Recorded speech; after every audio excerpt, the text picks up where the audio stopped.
Hi again. This is Newsom Holmes and Ana Quintana. We are ministers at Unity of the Triangle, but we're here to ask you to think about the world differently. I think this is a very strange time for us. We have changed most of the things we do around here at work, but we're also having to change a lot of things we do at home. I think in the coming weeks, what will be asked of us will be more extreme than it has been so far.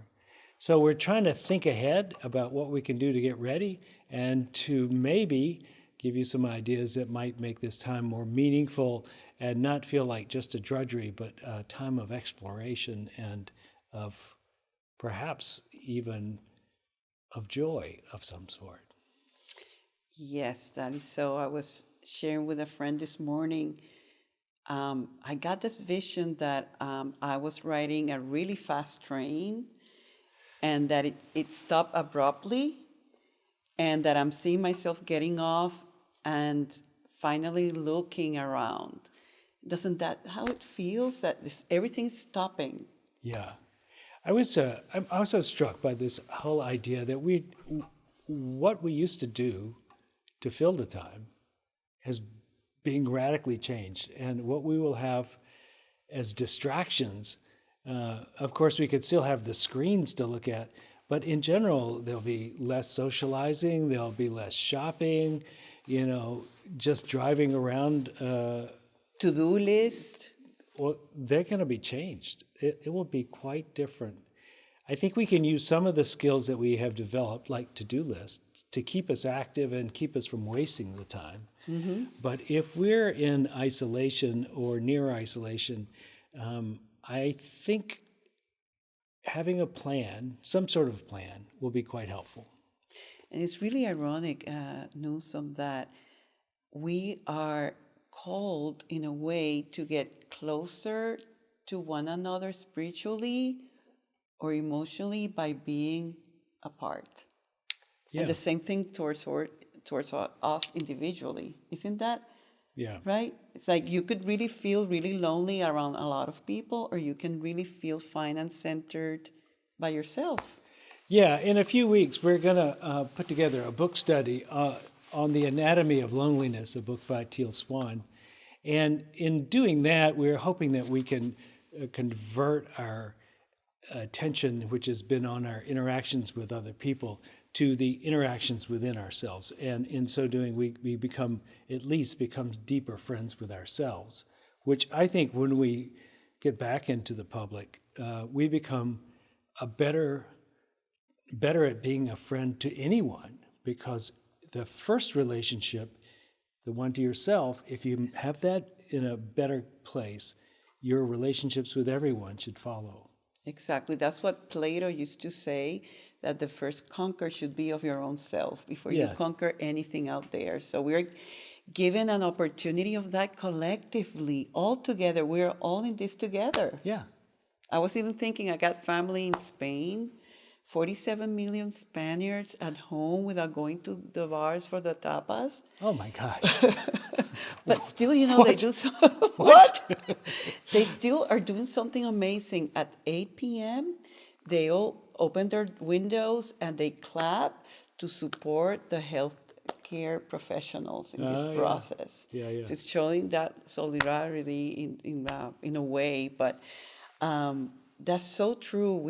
It's a precious opportunity to explore what maybe we have not dared to before. Yeah. This idea of we're going to be together but not physically, in a really high state of spiritual awareness, it is not the physical that becomes the object of your attention. It is really the soul of the person. It is their spirit. And in many ways, communing with others at that level doesn't really take being in the present, being present Right. in there. You can do that at a distance in deep meditation, or you can do it by phone, of course, but I'm thinking more in the sense of setting your intention and your prayers that you become a healing light to them, to the world, to your friends, to Yeah. the world, and in so doing, you become a more radiant being of who you really are. And I think that's our opening here in part. And the fact that all the spiritual work we get to do at this point, at this time, will not only keep us healthy and balanced and maybe discovering something new about ourselves and our relationship with ourselves, but also puts us in a place where we can support those who are out there in the front lines facing this crisis. And it gives me a lot of satisfaction and even joy to know that I can make a difference by the way I am confronting this whole situation within myself and my own world. Yeah. Collectively, we're of one consciousness at some level.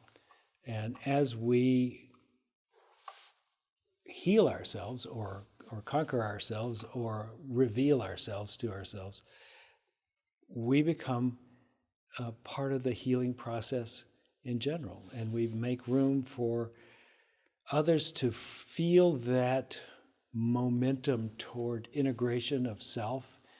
And we're, whether we know it or not, we're influencing everyone all the time anyway. And this is, if we take this time, to integrate ourselves, then that's bound to have a ripple effect throughout society.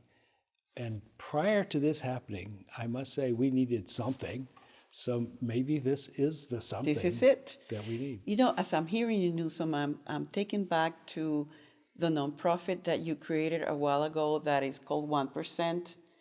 And I know you were really passionate about seeing how you could get that 1% of the people to come together and be that critical mass and collaborate and be part of a worldly or planetary change. And maybe this is your precious opportunity. I mean, right now that we might stop calling it the China virus and call it the 1% virus if it works. It only but really takes. Do you know how this works? Is essentially the Maharishi Effect. Essentially, if 1% of the population is meditating, then there's a wave of health and prosperity that runs through the whole community based on this some cause. I don't know exactly how to say it, but statistically it has been proven over and over that there is an effect when enough people are meditating, when enough people are tapping into the source or tapping into their deeper selves.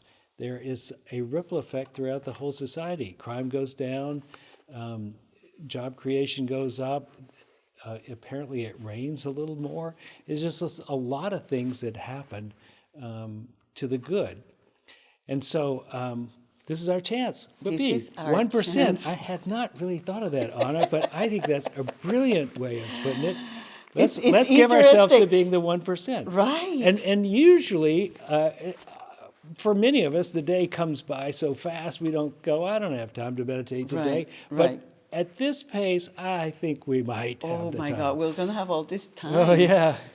And go ahead. But Well, I was just going to say, you need to schedule it. Even so, you could waste a whole day and still come to the end of the day and not have it. Make it a top priority of the first hour of your day. Then you have it done, and if you can get to it again before dinner, how great the impact that might be. I really like your idea. You like my idea? Yeah. I was just thinking, it's interesting how spirit or life works, where we tend to think this has to be done this way, and there's some other plan that we didn't even think about, and now it's unfolding. So this is our precious opportunity as a community to say, okay, we affirm every week we're a spiritual community awakening to our divine nature through love, service, and personal transformation. This is the time. Yeah. This is the time to doing the practice so that we may awaken ourselves, so that we can co-create that awakening. Right. So here's the deal. Meditate twice a day, half an hour each time minimum, and do it with such regularity that it becomes your lifestyle. By the time this is over, we'll have 1% of the population meditating, and think of the benefits. That would be very, very cool. Yeah. I'm excited. I'm excited too. And this just happened, right? I remember coming years ago to the Triangle and before coming to the church, to this Unity of the Triangle family. I remember being moved by that ad that you had, I believe, in Natural Awakenings. And look, this is the time we can do it. And I think and I feel that our Unity of the Triangle community has the heart, has the intention and the desire to really make a difference in this world. Yeah. And this is the time to do it Yeah. in some other way. You know, there are many things we do outreach in the community, but this is the time to just sit still and hold that for the world. Yeah. Let's have a prayer on that. Yes, let's do that. You're going to start it. I love your prayers, Reverend Newsom. I know you do. And this is your first time. You're in for many more. I just Okay. can't help but be promoted. All right, let's pray. Okay.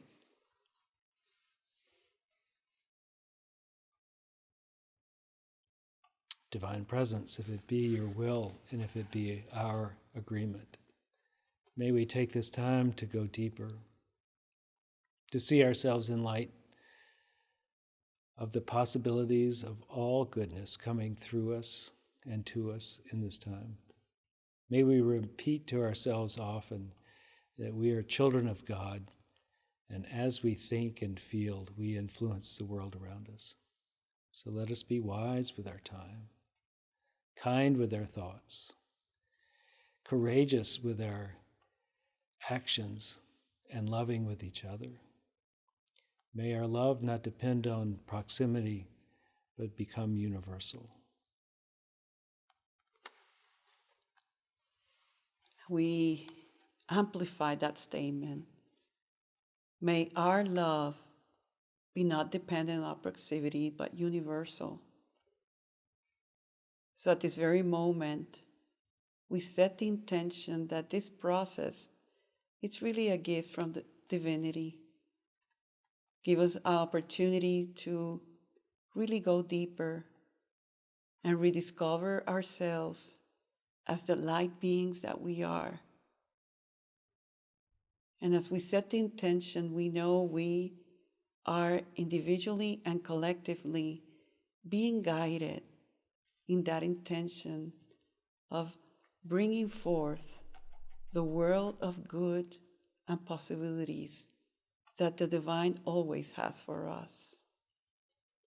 We thank God and we thank you for being willing to join us in this really noble intention of being who we are for the sake of the world, for the glory of the One. And for that we give thanks. And so it is. Amen. Amen.